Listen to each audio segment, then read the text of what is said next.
Hello friends, welcome to Fitistan. आज मैं आपको गुरु द्रोणाचार्य से मिलाने जा रहा हूँ। अपने टाइम के ये अर्जुन थे। मैं अर्जुन और गुरु द्रोणाचार्य क्यों बोल रहा हूँ, इसके पीछे का रीज़न है। जिस तरीके से इंडिया लेवल पे होता है गुरु द्रोणाचार्य अवार्ड और अर्जुन अवार्ड, उसी तरीके से महाराष्ट्र में होता है श्री छत्रपति अवार्ड, जो कि महाराष्ट्र का काफ़ी ज़्यादा प्रेस्टिजियस अवार्ड है। और आज जो हमारे साथ पर्सनैलिटी हैं, उन्होंने as an athlete as well as a coach Shri Chhatrapati award जीता है। तो आज हम उनसे बात करेंगे, आज हम उनकी जर्नी के बारे में जानेंगे। मैं आपको बता दूं कि अपने टाइम के ये बहुत ही बेहतरीन खिलाड़ी थे। इन्होंने इंडिया लेवल पे, इन्होंने अपने स्टेट महाराष्ट्र को काफ़ी बार नेशनल और इंटरनेशनल लेवल पे मेडल दिलाया है। और इनके जो एथलीट हैं, इनको मैं गुरु द्रोणाचार्य क्यों बोल रहा हूँ कि इनके जो एथलीट हैं, इन्हीं के फुट स्टेप पे चलते हुए इनसे भी आगे निकल गए हैं। वो यूथ ओलंपिक्स तक क्वालिफिकेशन तक गए हैं। सो आज हम बात करेंगे प्रवीण भोरसे सर से। Thank you Praveen sir for joining us. So आज हम आपसे बहुत सारी बात करने वाले हैं, आपकी जर्नी के बारे में, आपके एथलीट्स के बारे में, किस तरीके से आपने इतने अच्छे एथलीट्स निकाले जो कि इंडिया लेवल पे आज हम सबको प्राउड फील करा रहे हैं, इंटरनेशनल लेवल पे हमारे लिए मेडल लेके आ रहे हैं। आपके यंग एथलीट जो यूथ ओलंपिक जैसे मेगा इवेंट में क्वालिफिकेशन तक जा रहे हैं, आई होप आने वाले टाइम पे वो ज़रूर क्वालिफाई करके इंडिया के लिए मेडल लेके आएंगे। सो अभी की अगर हम बात करें सर, तो ओलंपिक्स चालू है, 2 दिन के मैच हो चुके हैं, तीसरे दिन का मैच चालू है। सो अभी तक आपने क्या एक्सपेक्ट किया था जिस तरीके से रिजल्ट आया है?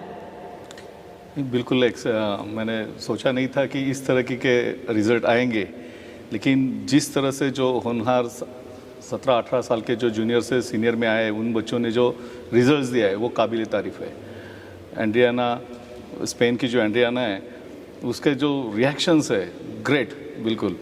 फॉर उज़्बेकिस्तान का जो लड़का था वो भी बहुत बहुत प्यारा, जो मीन्स वर्ल्ड नंबर 1 को मार रहा है, वर्ल्ड नंबर 2 को मार रहा है, तो ग्रेट। आपने, जब मैं आपसे, हम लोग पहले मिले तो हम बात करते जेड जोन्स की, आपने मेरे को पहले ही बोला था कि ये इस बार नहीं चलेगी। तो आई थिंक आपने एज अ कोच कुछ ना कुछ तो स्टडी किया ही होगा, उसको देखा ही होगा, इसीलिए आपने बोला था कि इस बार इसका मेडल नहीं आने वाला। नहीं, क्या हो गया, जेड जोन्स के बारे में बोला, जैसे टोटल जीबीआर टीम के बारे में बोलते हैं, वो बहुत ज़्यादा सोशल नेटवर्क पे आ रही है। मिस मैं जो सोचता हूँ कि कोचेस है, हमारे जैसे कोच या मिस और तो बहुत ज़्यादा सोचने वाले कोरियंस है, चाइनीज़ लोग हैं, या जो भी कोच है हाई लेवल का जो सोचता है, तो उनको समझ में आ जाता है कि ये लोग क्या किस तरीके से ट्रेनिंग कर रहे हैं, स्ट्रैटेजी अपनी बना लेते हैं और उसी तरह से किया। और वो पजल हो गई, पूरी टोटल पजल हो गई कि क्या सिंपल से एक ही गलती वो 10 बार कर रही है, उसमें चेंजेस नहीं कर रही, कुछ नहीं कर रही है। और दूसरी एक बात अभी मुझे आइडिया नहीं है, लेकिन उसका जो जिससे उसने बेसिक सीखा, वो कोच उसके साथ आज नहीं था। पॉल ग्रीन और मैं ग्रेथ ब्राउन की बात कर रहा हूँ कि वो दोनों कोच आज होते जीबीआर के पास, तो मेरे ख्याल से कुछ रिजल्ट और ही होता।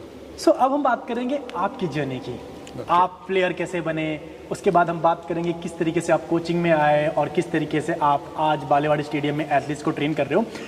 तो मेरा सबसे पहला आपसे क्वेश्चन है कि कब से आपने ताइक्वांडो स्टार्ट किया? आपने ताइक्वांडो मैंने 1984 में ज्वाइन किया, और उस वक्त 7th की मेरे एग्ज़ाम हो चुकी थी, और मैंने फिर वेकेशंस में ताइक्वांडो ज्वाइन किया। कितने साल सर आपने ताइक्वांडो खेला? एज अ प्लेयर मैंने 84 से लेके मैं 2000 एंड तक मैं ताइक्वांडो एज अ प्लेयर खेला। 16 से लेके 17 साल तक आपका लंबा 16-17 साल का एक्सपीरियंस। और जहाँ तक मेरी नॉलेज में है, आपको 1996 और 1997 के लिए श्री छत्रपति अवार्ड मिला था। यस, शिव छत्रपति पुरस्कार मुझे 1997-98 के लिए मिला है। सो कैसा लगा आपकी फैमिली को जब आपको ये, बिकॉज आप महाराष्ट्र के पहले ऐसे एथलीट हो जिसको श्री छत्रपति अवार्ड मिला है, सो कैसा माहौल था घर पे मिलने के बाद? बहुत खुशी का माहौल था। और मीन्स पुरस्कार ताइक्वांडो में, अगर मैं जो अपना गेम लाइकिंग गेम है उसमें अगर मिलना, तो ये बहुत बड़ी चीज़ माना जाता है, क्योंकि इसी के ख्वाब हमने देखे थे क्योंकि मैंने बहुत सारे एथलेटिक्स के समझो या अलग अलग गेम्स के प्लेयर्स को देखा था बचपन से ही कि उनको पुरस्कार मिलता है, अलग अलग उनका अवार्ड्स मिलते हैं, नौकरी मिलती है। तो मेरा भी ख्वाब था कि भैया चलो मुझे भी अगर उस तरह से अगर उस पुरस्कार को पाना है तो मुझे भी मेहनत करना पड़ेगा। जहाँ तक मुझे पता है सर कि ये पुरस्कार के लिए आपके पास नेशनल मेडल होना ज़रूरी है, आपको नेशनल खेलना ज़रूरी है। तो फर्स्ट नेशनल आपने कब खेला? फर्स्ट नेशनल मैंने 1986 में खेला और सब जूनियर में मैंने पार्टिसिपेट किया था, बेंगलोर में नेशनल हुई थी और उसमें मेरा फर्स्ट ब्रॉन्ज मेडल था। सीनियर में आपने कब एंट्री मारी और सीनियर का पहला नेशनल कब था और पहली बार सीनियर नेशनल में मेडल कब आया आपको? फर्स्ट सीनियर नेशनल मैंने 1989 में खेली जो कटक उड़ीसा में थी और बारबट्टी स्टेडियम में चैम्पियनशिप हुई थी। तो उसमें मैं सेकंड मैच में रह गया था मणिपुर से और जिस प्लेयर से मैं हारा था उसी प्लेयर ने उस वक्त का फिनवेट का गोल्ड मेडल लिया था। तब उस वक्त फिनवेट अंडर 50 kg का फिनवेट था। सीनियर नेशनल में मेडल कब आया आपको? फेडरेशन कप था, उसमें मुझे चांस मिला, मैं महाराष्ट्र से सिलेक्ट हो गया और फिर उसमें मैंने फर्स्ट फ्लाईवेट में खेला। तब का फ्लाईवेट का नेशनल चैम्पियन जो कभी हारा ही नहीं इंडिया में, उसके साथ मेरी फाइनल पड़ी और फिर उसी वक्त से फिर मुझे एक्सपोजर मिला। उसको हराना भी जोक नहीं था, मैंने वो कर दिया तो उसके बाद मैं टोटल फेडरेशन में छा गया क्योंकि कोई सोचता ही नहीं था कि वो हारेगा करके। आपने अपना पहला इंटरनेशनल कब खेला है? पहला इंटरनेशनल मैंने 1995 में खेला जो वर्ल्ड चैम्पियनशिप थी मनीला फिलीपींस में। तो उस 12th वर्ल्ड ताइक्वांडो चैम्पियनशिप उसमें मैंने एशियन चैंपियनशिप भी खेली है?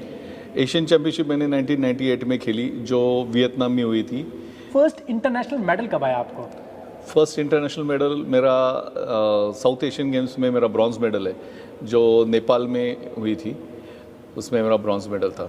उसके बाद कैसा रिएक्शन था अगेन फैमिली का कि लड़का ठीक है अभी तो सिर्फ छत्रपति अवार्डी, अब तो इंटरनेशनल मेडलिस्ट भी हो गया है? नहीं, मैं उस वक्त थोड़ा खुश नहीं था क्योंकि मैं गोल्ड की उम्मीद थी क्योंकि हमने उस वक्त बहुत ज़्यादा मेहनत की थी। कोरिया में भी रहे थे हम लोग, 3-4 महीने कोरिया में ट्रेनिंग की थी और उसके बाद उम्मीद हमारी थी कि हम बहुत आसानी से गोल्ड ले लेंगे।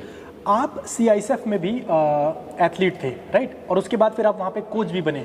CISF में एथलीट था, इंडिया की पहली प्रोफेशनल टीम CISF थी और उस वक्त हमें जो हमारे कोच साहब थे जो इंस्पेक्टर अरुण कुमार, उन्होंने ये टीम चूज़ की। उन्होंने जो इंडिया के जो टॉप मोस्ट एथलीट को उनको ही सिलेक्शन में बुलाया, सिलेक्शन करवाया और सिलेक्शन में ऑल इंडिया से बहुत सारे प्लेयर्स आए थे, उनके साथ फाइट करवाया और फिर उन्होंने हमें सिलेक्ट कराया CISF टीम के लिए। और हम लोग पहले छः प्लेयर्स थे जो पहले डायरेक्ट अपॉइंट एज अ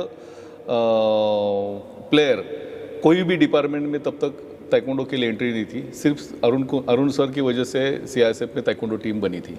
सो सर आपने कोचिंग फील्ड में कब एंट्री मारी?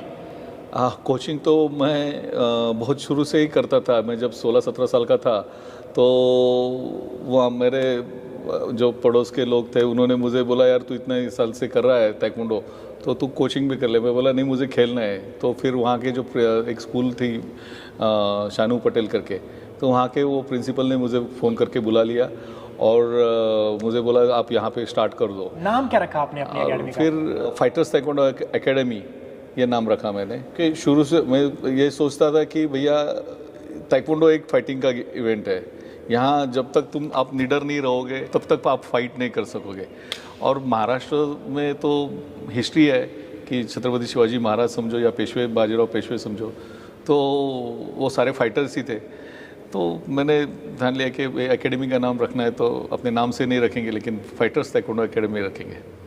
तो मैंने उसको रजिस्टर वगैरह करवा दिया फाइटर्स ताइक्वांडो। आप सबको मैं बताना चाहता हूँ कि पुणे में अगर आप बात करेंगे तो fighters taekwondo academy well known academy है, बहुत सारे ब्रांचेज है। सर के बहुत सारे जो एथलीट हैं वो अभी अपने अपने ब्रांचेज रन कर रहे हैं और इंडिया में उनके जो एथलीट है वो पार्टिसिपेट करके मेडल लेके आ रहे हैं। सर अब हम बात करेंगे आपके टाइम के एथलीट्स की, क्या वो आपके कांटेक्ट में है? हम लोग कांटेक्ट में हैं क्योंकि अभी सोशल नेटवर्क इतना इजी है तो इस वजह से हम लोग व्हाट्सएप में या फ़ोन के द्वारा चैम्पियनशिप में मिलते थे। अभी ये लॉकडाउन की वजह से नहीं, चैम्पियनशिप में तो हमेशा हम लोग अगर कोई खेलता नहीं रहेगा तब भी वो आ जाता है ताकि हम लोग मिल पाए। तो हम लोग सब कांटेक्ट में रहते हैं सो कौन कौन से सर ऐसे एथलीट हैं आपके टाइम के जो कि बहुत अच्छे थे आपके टाइम पे, जिनका नाम आपको याद है, जिनके साथ अभी आप उठते बैठते हो?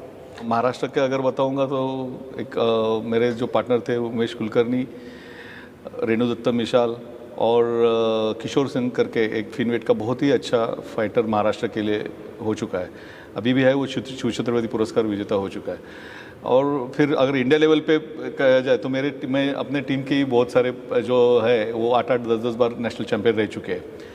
तो नाम लेना है तो फिर बहुत सारे, पवन सेकिया है, नरेंद्र सिंह थे, राकेश सूर्यवंशी, दीपक पान, मनोज कोनजिया, ये मेरे बहुत अच्छे, बहुत फास्ट फ्रेंड थे। और अदर स्टेट से अगर आप सुनते, बीरेंद्र मूर्ति भी हमारा बहुत अच्छा दोस्त है, उनके कोच जो थे वेंकटेश, वो भी मेरे बहुत अच्छे दोस्त हैं। ऐसे मणिपुर से भी बहुत अच्छे अच्छे प्लेयर्स मेरे दोस्त रह चुके हैं।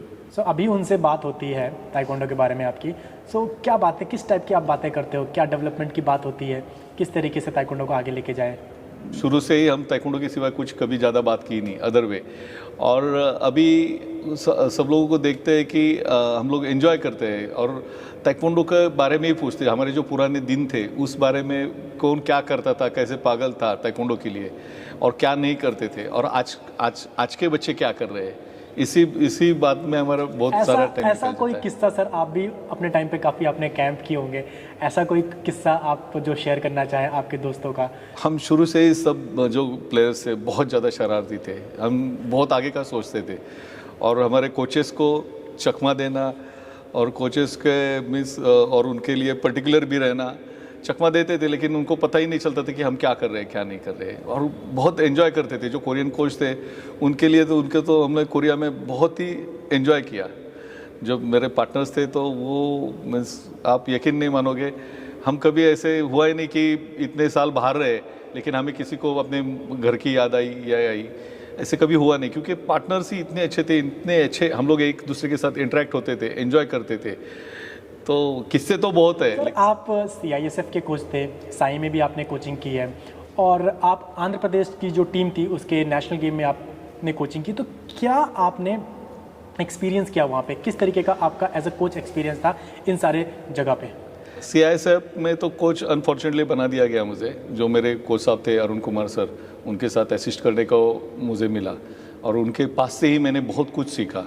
जो डिसिप्लिन है या पेपर वर्क है या अपने गोल कैसे अचीव करना है, मैंने उनसे बहुत कुछ सीखा।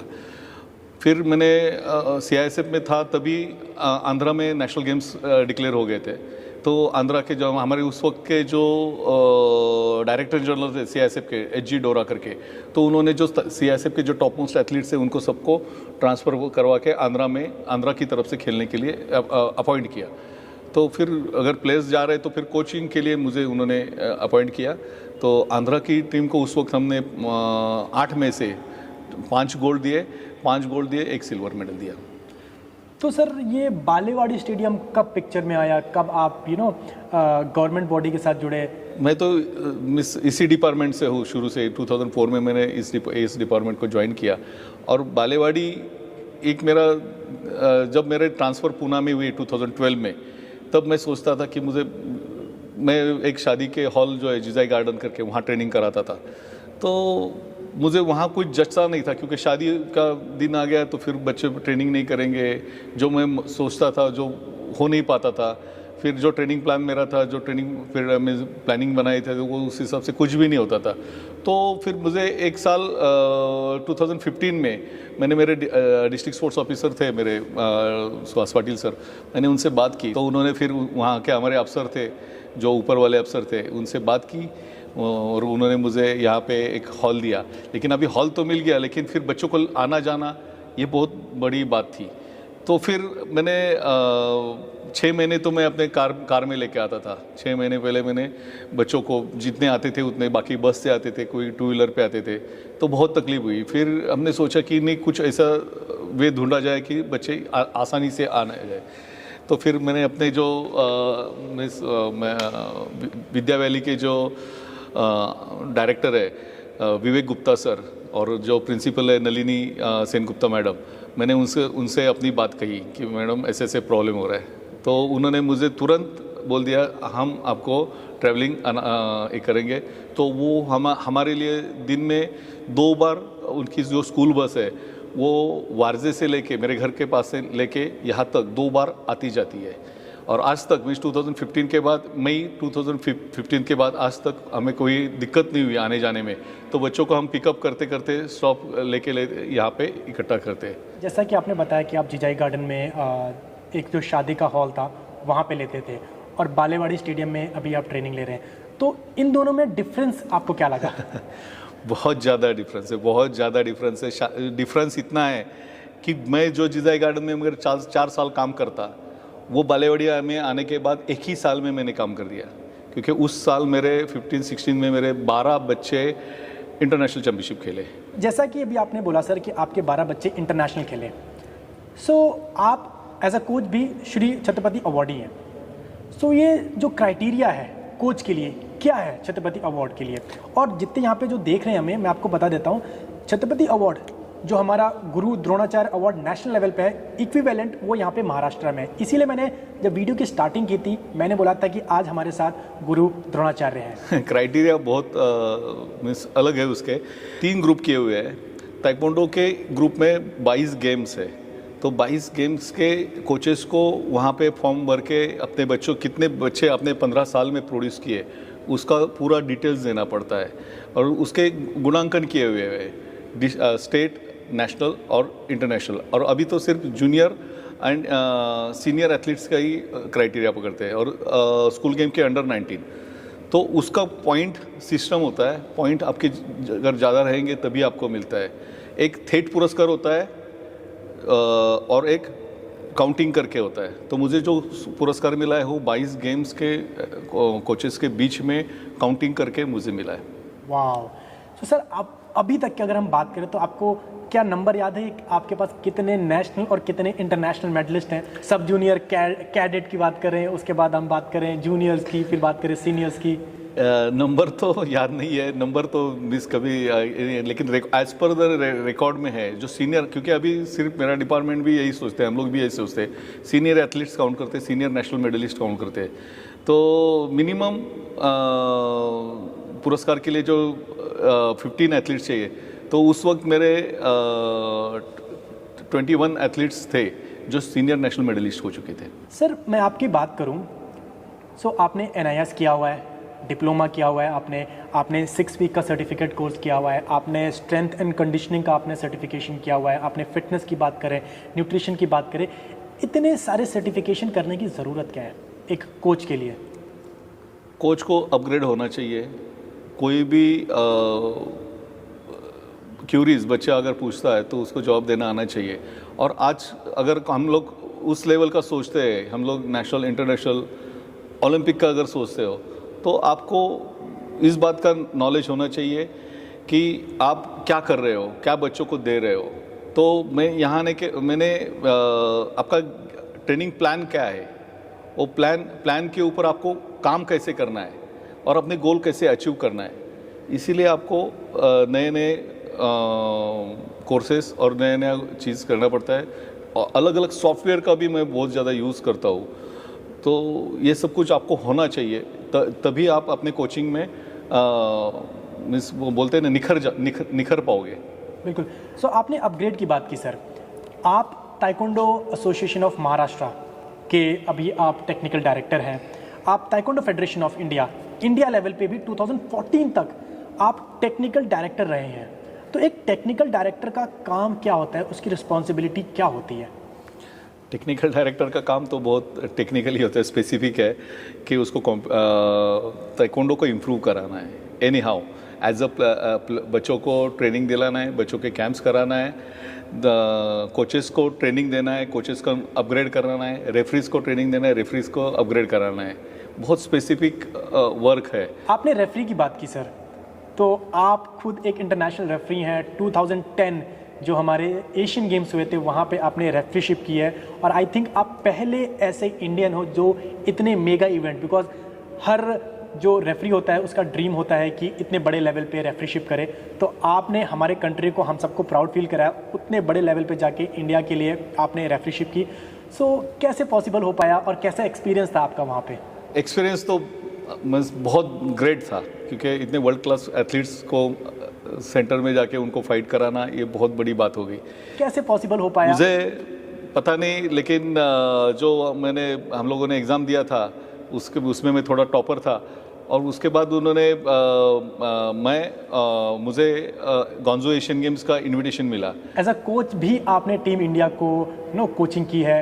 रिसेंटली अगर हम बात करें तो अभी जो साउथ एशियन गेम्स हुए थे वहाँ पे आप कोच थे, और वहाँ पे जो परफॉर्मेंस थी एथलीट्स की वो बहुत ही अच्छी थी, और वहाँ पे आपका खुद का एक एथलीट खेल रहा था जिसने इंडिया के लिए सिल्वर मेडल जीता। सो कैसा एक्सपीरियंस था कि आप एज अ कोच और आपका बच्चा एज मेडलिस्ट, इंटरनेशनल मेडलिस्ट, सो कैसा आपका इमोशनल, कैसे आप फील कर रहे थे वहाँ पे? बहुत अच्छा लग रहा था कि हमें गारंटी थी कि भैया हम गोल्ड ही लेके आएंगे, ये सोच के ही हम उसी तरह से हमने काम किया था।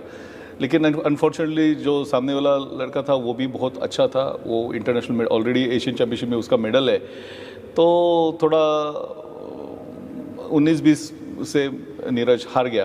तो ये थी सर बात 2019 की, लेकिन आपने वर्ल्ड कैडेट चैंपियनशिप वहाँ पे भी गए थे और हमारी इंडिया की एक एथलीट को वहाँ पे मेडल मिला था, तो वो कैसा एक्सपीरियंस था आपका?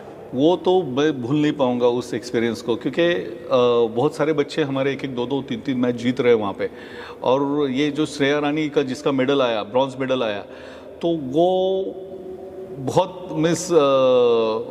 कंट्रोवर्सी मैच में आया था, क्योंकि वो जो लड़की थी सामने वाली, उसका कोच बहुत ये था कि ये हमारा मेडल फिक्स है, और क्योंकि कोच को फिर नेक्स्ट सेमीफाइनल और फाइनल में ब्लेजर पहन के जाना पड़ता है, तो इतना कॉन्फिडेंस के साथ वो आए थे कि नहीं हमारी बच्ची उसमें जाएगी। लेकिन इक्वल मैच चल रही थी, श्रेया रानी थोड़ी पिछड़ रही थी, और दोनों की किक एक दूसरे को लगी। हेड गार्ड में सेंसर नहीं थे उस वक्त, सब जूनियर कैडेट की चैंपियनशिप थी, प्लास्टिक वाला ये जो था सामने था, तो सेंसर से स्कोर आया नहीं। लेकिन मैं जिस एंगल से बैठा था उस एंगल से मुझे दिखाई दी, रेफरी ने सिर्फ उसी को स्कोर दिया, हमारे एथलीट को स्कोर दिया नहीं। तो मैंने उस वक्त अपना प्रोटेस्ट किया और वो प्रोटेस्ट सक्सेस हो गया, इसीलिए हम एक पॉइंट लीड में गए। अगर आप प्रोटेस्ट नहीं करते तो शायद हम मैच हार जाते हैं। शायद हम मैच हार जाते हैं। सो सर, आपने इतना आपका कोचिंग का एक्सपीरियंस है, तो आपने इंडियन एथलीट और फॉरेन एथलीट में क्या डिफरेंस देखा है? हमारे एथलीट मेडल क्यों नहीं लेके आ पा रहे इंटरनेशनल लेवल पे? एथलीट्स तो मुझे डिफरेंस नहीं लगता, क्योंकि एथलीट्स होते हैं, क्योंकि मैं खुद एथलीट रह चुका हूँ, तो एथलीट है, एथलीट के लिए नहीं है। खामियां हैं तो हम लोगों में है कि हम उनको उस तरीके से फैसिलिटीज़ हो या ट्रेनिंग हो या माहौल हो, हम बना नहीं पा रहे। कुछ ना बहुत ज़्यादा डिस्टर्बेंस हम पैदा कर रहे हैं बच्चों के लिए। अगर हम लोग लॉन्ग टर्म प्लान को लेके चलेंगे, 101% हम लोग इंटरनेशनल मेडल जीत पाएंगे। आपने प्लान की बात की, तो जहाँ तक मुझे याद है कि आपने एक प्लान भी सबमिट किया था। यस। तो वो प्लान का क्या हुआ फिर? टेक्निकल डायरेक्टर महाराष्ट्र का था मैं, तो मेरे कलीग्स थे वो बोलते थे कि नहीं आप कुछ करो इसके लिए। तो हमने जब आया था मेरे दिमाग में भी ये था, क्योंकि अगर महाराष्ट्र को सुधारना है, पहले कोचेस को ट्रेनिंग देना है, कोचेस को नॉलेज देना है। जब कोचेस को नॉलेज आ जाएगा तभी हम एथलीट्स के ऊपर, वो एथलीट बेसिक जो लेवल के जो एथलीट है वो बनेंगे। एज ए टेक्निकल डायरेक्टर काम करते हुए मैंने कोचेस को भी बहुत बढ़ावा दिया। जो कोचेस हम लोग जो स्कूल गेम के लिए कैंप लगाते थे, तो और एसोसिएशन की चैम्पियनशिप रहेगी, नेशनल चैम्पियनशिप, उससे पहले हम लोग कैंप लगाते थे। तो मैं ऐसे होनहार कोचेस को हम लोग अलग अलग डिस्ट्रिक्ट के जो नए कोचेस है और उनमें बहुत सारी कोचिंग की उम्मीद है, तो उनको हमने क्या किया कि उनको बुला के हमारे साथ रखा, तो उनको ऑटोमेटिकली कोचिंग की स्ट्रैटेजी समझ में आई कि क्या करना पड़ेगा, क्या नहीं करना पड़ेगा। और उसके बाद जो बच्चे आए, तो वो वही कोचेस के बच्चे ज़्यादा नेशनल और इंटरनेशनल मेडलिस्ट हो चुके। पहले ऐसे होता था कि पुणे, मुंबई या ठाणे या सबर मुंबई, ऐसे जो बड़ी सिटी है वहाँ से बच्चे स्टेट मेडलिस्ट हुआ करते थे। लेकिन जब से हम लोगों ने टेक्निकल डायरेक्टर बना, तब छोटे छोटे डिस्ट्रिक्ट के भी मेडल आने लगे। जो छोटी डिस्ट्रिक्ट है, चाहे अलग अलग डिस्ट्रिक्ट, चाहे जलगांव हो, बीड़ हो, चाहे रत्नागिरी हो या तो धुलिया हो, तो ऐसे बहुत सारे छोटे छोटे डिस्ट्रिक्ट से भी मेडल आने लगे। ये हमारा पॉजिटिव वर्क था कि सिर्फ पुणे मुंबई तक ही ताइक्वांडो सीमित नहीं रहा, बहुत अलग लेवल पे गया। अभी आगे चल के हम पुमसे के लिए भी इसी तरह से काम करेंगे, क्योंकि पुमसे भी महाराष्ट्र में सिर्फ सीमित है, कुछ ही डिस्ट्रिक्ट की मक्तेदारी है। हम लोग जब काम करेंगे तब पुमसे कंपटीशन में भी हमारे सारे छोटे छोटे डिस्ट्रिक्ट के भी बच्चे वहाँ पे पार्टिसिपेट करेंगे। महाराष्ट्र नंबर 1 पे आता है जब हम बात करते हैं स्कूल गेम्स की, लेकिन जब हम बात करते हैं फेडरेशन की, जब वो बच्चा 20 साल का हो जाता है तब वो बच्चा मेडल नहीं लेके आ पाता है। तो यही दिक्कत है। वो एक तो बच्चा, हमारे यहाँ कोई रेसिडेंशियल स्कीम नहीं है, सबसे बड़ी ड्रॉबैक महाराष्ट्र का है, जो है वो बहुत सीमित है। नासिक में था वो बहुत सीमित था, वहाँ पे भी। पुणे में तो आई थिंक शायद रेजिडेंशियल स्कीम है जो बालेवाड़ी स्टेडियम में ताइक्वांडो के लिए है। ताइक्वांडो के लिए यहाँ रेसिडेंशियल स्कीम नहीं है। मेरे अफसर और हम लोग बहुत कोशिश कर रहे हैं। आपने महाराष्ट्र के लिए इतना किया है, पुणे के लिए आपने इतना किया है, आपकी जो achievement as a coach, as a player इतनी है, फिर भी अभी तक यहाँ पे हमारे पास एक भी रेजिडेंशियल स्कीम नहीं है। कैसे पॉसिबल हो सकता है सर ये? नहीं, हम कोशिश कर रहे हैं, तो अभी बहुत जल्दी ही इसका रिजल्ट मिल जाएगा। मैं तो जब इस डिपार्टमेंट में नहीं था तभी से हम लोग 98 से कोशिश कर रहे हैं कि ताइक्वांडो, मेरे पास लेटर्स भी है, मैंने जो पत्रव्यवहार जो किया था तो मेरे पास वो भी है, वो अभी भी लगा, तो क्रीड़ा प्रबुद्धि में ताइक्वांडो को इंक्लूड कराओ। अभी क्योंकि उस वक्त जो GR बना था उसको चेंज नहीं हो रहा है, लेकिन अभी मेरे अब जो अफसर है बहुत अच्छे हैं, पॉजिटिव रिस्पांस देते हैं सभी अफसर, और हम लोग जल्दी ही एक गुड न्यूज़ देंगे कि और जब हमारे पास रेसिडेंशियल स्कीम आ जाएगी तब एक हम लोगों का एक स्तर जो है बहुत ज़्यादा बढ़ जाएगा। जैसा कि सर आपने बताया कि एज अ टेक्निकल डायरेक्टर आपकी ये भी रिस्पॉन्सिबिलिटी है कि आपको अच्छे चैंपियनशिप्स भी कराने हैं, तो महाराष्ट्र में कौन से ऐसे मेजर चैंपियनशिप हैं जो कि आपने करवाए हैं? जब से मैंने टेक्निकल डायरेक्टर बना हूँ तब से सबसे पहली बात हम लोगों ने, क्योंकि देखो हमारा सिर्फ पुणे मुंबई या ठाणे जो सिटीज़ है वहाँ से बच्चे नहीं थे, बच्चे हर छोटे छोटे शहर से आते हैं, तो छोटे छोटे गांव से भी आते हैं, तो बच्चों को इम्पार्शियल चैम्पियनशिप होनी चाहिए, ये हमारा पहला दायित्व था। मेरे जो कलीग्स है अलग अलग डिस्ट्रिक्ट के जो हमारे सेक्रेटरीज है, हम लोगों ने पहले उनको विश्वास दिलाया कि यहाँ पे होगा, किसी की भी बच्चे के साथ अनफेयर नहीं होगा, कोई भी पार्शलिटी नहीं होगी, बहुत क्लीन, नीट एंड क्लीन हम लोगों ने चैम्पियनशिप कराई। वही हम लोगों ने स्कूल गेम में भी अप्लाई किया, और फिर उसी वजह से आज महाराष्ट्र में चैम्पियनशिप जो होती कोई कंट्रोवर्सी नहीं होती। और सर मेरे को याद है कि बालेवाड़ी स्टेडियम में आपने जो सेमिनार है, नेशनल सेमिनार है, वो भी करवाया था। सेमिनार तो बहुत बढ़िया हुआ था। उस वक्त का इंडिया का सबसे टॉप क्लास सेमिनार यहाँ पे हुआ था, क्योंकि यहाँ का इंफ्रास्ट्रक्चर बहुत टॉप क्लास है। इसी हॉल में हम लोगों ने वो सेमिनार कराया था, और उस वक्त हमने सिंगापुर के इंटरनेशनल जो रेफरीज है, जो रेफरी चीफ थे, उनको यहाँ पे आमंत्रित किया था, ताकि हमारे जो महाराष्ट्र के रेफरीज है उनको बढ़ावा मिले। यही हमारी सोच थी। आपको कैसा लगता है एज अ कोच, जिसके ऊपर आप इतना इन्वेस्ट करते हो, टाइम के साथ साथ आप उसको फाइनेंशियल सपोर्ट भी दिलाते हो, वो बच्चा जब गेम छोड़ देता है तो आपको एज अ कोच कैसा फील होता है? बहुत बुरा लगता है कि ये इससे बुरी बात एक कोच के लिए कोई नहीं होगी, क्योंकि वो उसके ऊपर मेहनत इसीलिए करता है कि वो आगे जाके उसको देखता है कि वो उस लेवल पे पहुंचेगा। अगर बच्चा बीच में ही हाथ छोड़ देता, उसके कुछ फैमिली प्रॉब्लम आ जाते, तो फिर अपने कोच ने जो काम किया है वो दोबारा फिर दूसरे बच्चे के साथ करना पड़ता है, फिर उसको ABCD काम करना पड़े, ABCD स्टार्ट करना पड़ता है। और जहाँ तक मेरा मानना है, एक बच्चा अगर एक कोच के पास कम से कम 10 साल रहे तभी वो रिजल्ट दे पाएगा, तभी कोच उसके लिए कुछ कर पाएगा। कोच मिरेकल नहीं करता, कोच जादू नहीं करता, कोच उसका बेसिक से लेके उसको अपग्रेड टॉप तक लेके जाने के लिए उसको बहुत सारी उसको मेहनत है। जितना प्लेयर करता है उससे ज़्यादा कोचेस को दिमाग लगाना पड़ता है, फिजिकली होना पड़ता है, अपनी फैमिली का टाइम उनको वो देता है। तो ये बहुत बड़े कोच का एक जिम्मेदारी, बहुत बड़ी जिम्मेदारी कोच की होती है। तो ऑब्वियसली बहुत ज़्यादा बुरा लगता है और फिर दोबारा शुरू करना पड़ता है। तो सर अभी आप बालेवाड़ी स्टेडियम में डिस्ट्रिक्ट कोचिंग सेंटर के आप यहाँ पे ताइक्वांडो के हेड कोच हो, सो अगर कोई एथलीट बाहर से आके यहाँ पे ट्रेनिंग करना चाहता है तो क्या वो कर सकता है? और जो कर सकता है उसके लिए क्या क्राइटेरिया है आपके अकॉर्डिंग?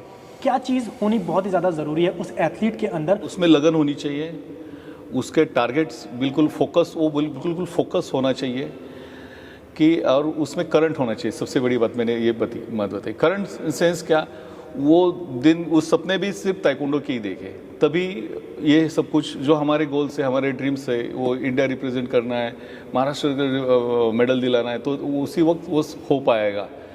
सिर्फ कोच कितना भी अच्छा रहे तो उससे नहीं होता, तो इसीलिए बच्चों में लगन बहुत फेथ होना चाहिए।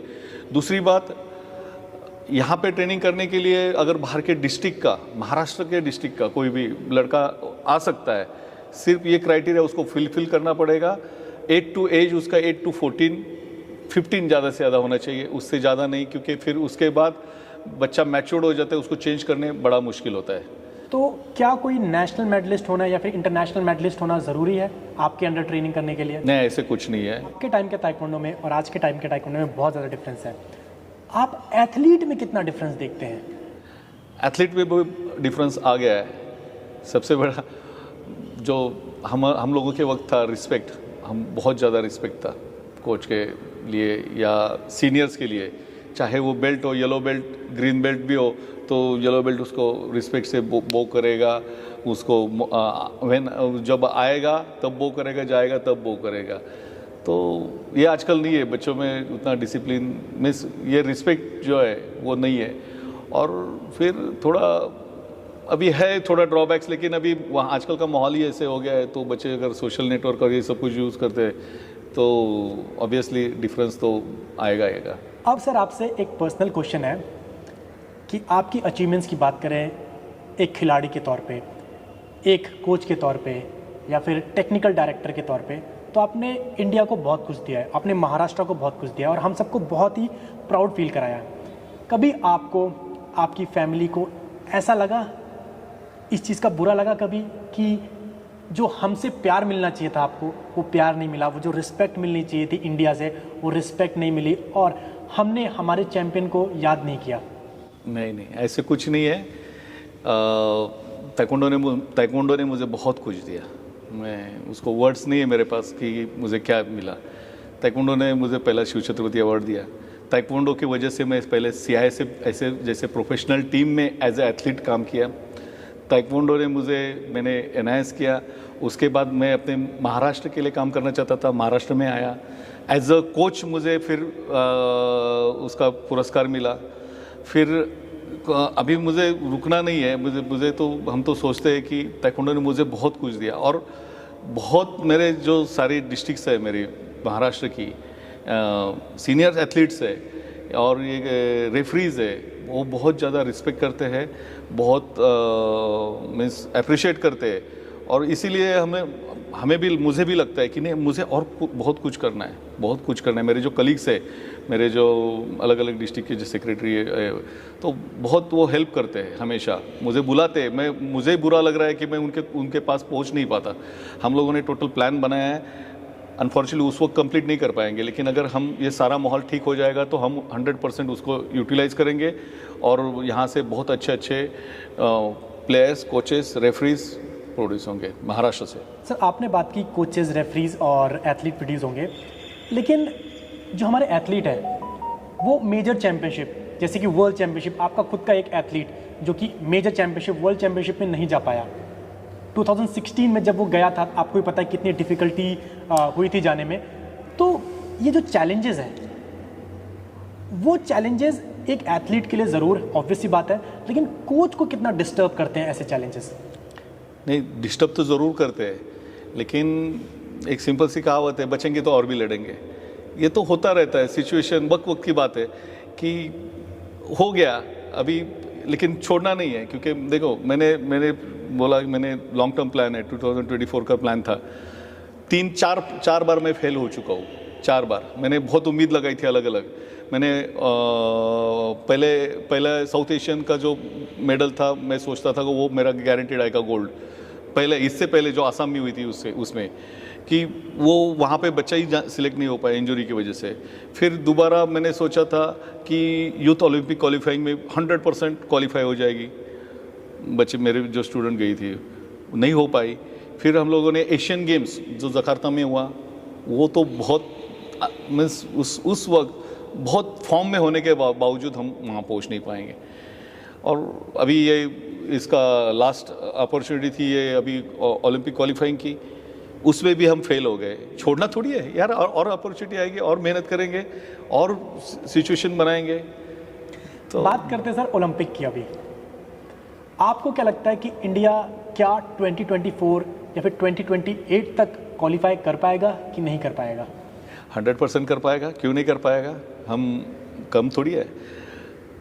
मुझे जहाँ तक लगता है कि हम जो सिचुएशन है करेंगे ज़रूर, क्योंकि टैलेंट बच्चों में कम नहीं है। इंडिया के बच्चे जो है, मैं सिर्फ महाराष्ट्र की नहीं बोलूँगा, इंडिया के बच्चों में टैलेंट बहुत है।